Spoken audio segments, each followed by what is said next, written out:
is or what the truth is in any ultimate sense.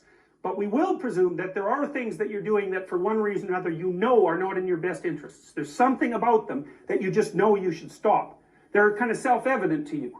Other things you're going to be doubtful about. You're not going to know which way is up and which way is down. But there are things that you're doing that you know you shouldn't do. Now, some of those you won't stop doing for whatever reason. You don't have the discipline, or maybe there's a secondary payoff, or you don't believe it's necessary, or it's too much of a sacrifice, or you're angry or resentful or afraid. Who knows? So forget about those for now. But there's another subset that you could stop doing. It might be a little thing. Well, that's fine. Stop doing it and see what happens. And what will happen is your vision will clear a little bit. And then something else will pop up in your field of apprehension that you will also know you should stop doing, and that you could stop doing, because you've strengthened yourself a bit by stopping doing the particular stupid thing that you were doing before. That just puts you together a little bit more. And you could do that repeatedly for an indefinite period of time. And you know, that doesn't necessarily mean that you're going to ever be able to formulate a clear and final picture of what constitutes the truth and the good. But it does mean that you'll be able to continually move away from what's untruth and what's bad. And, you know, that's not a bad start. So yeah, don't tell me you don't have anything you gotta get done. There's this bag of socks that I wanted to donate for, like, it's been like 2-3 weeks. It's been sitting by my front door in my trash barrel by my house. Bring that thing, get these little things done every day. Do these little things and get it done. Like, these are the houses I see at work. I'm down in Kensington right now, but Newburyport's got a bunch of stuff like that. But just seeing this stuff every day, that's why I'm in the spot I need to be in, sitting in this van, driving by these houses, seeing what I'm going to acquire. Look at this beautiful plane.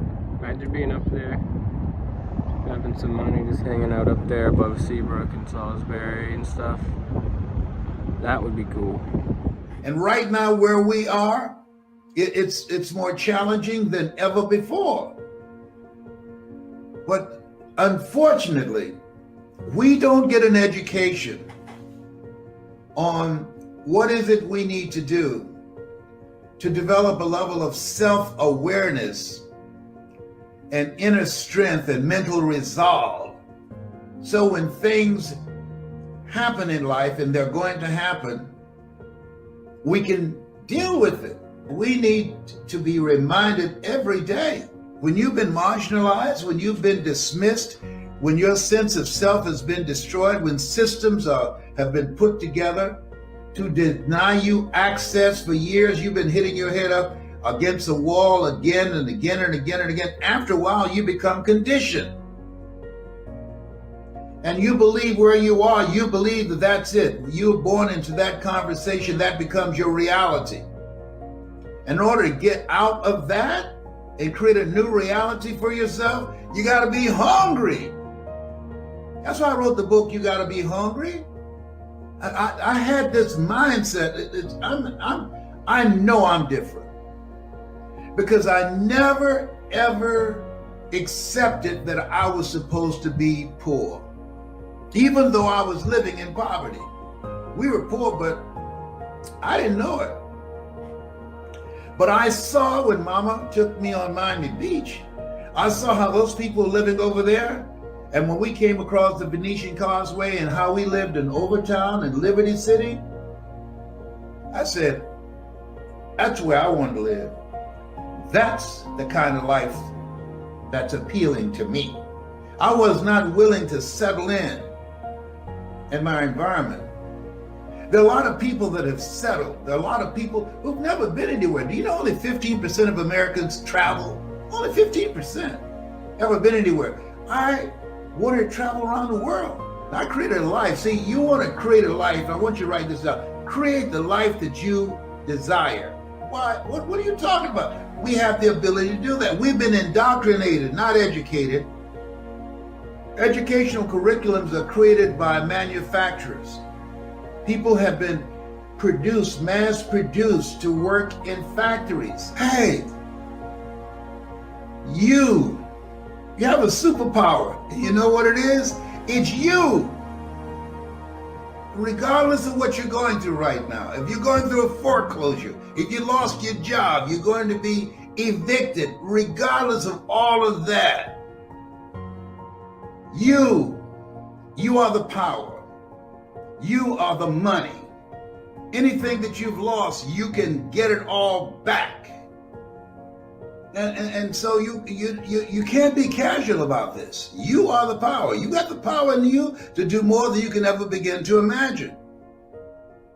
I've seen people who just would not be denied. Byron Allen, that name probably don't mean much to you, but I remember when he first started out, he was trying to get a night show on television. Now this guy's a billionaire. A billionaire.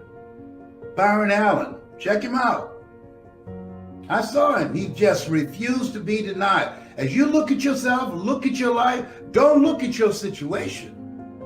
You look at where you're going. You look at yourself. Do some hard searching in yourself and say to yourself, this is not me.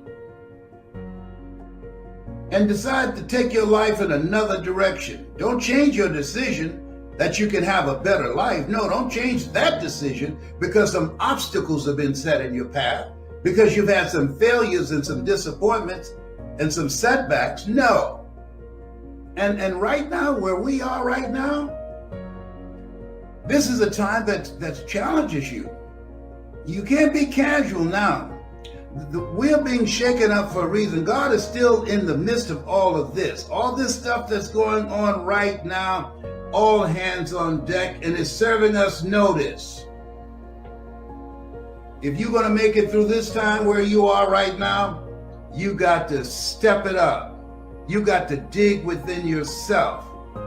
You got to work on yourself. You got to develop yourself.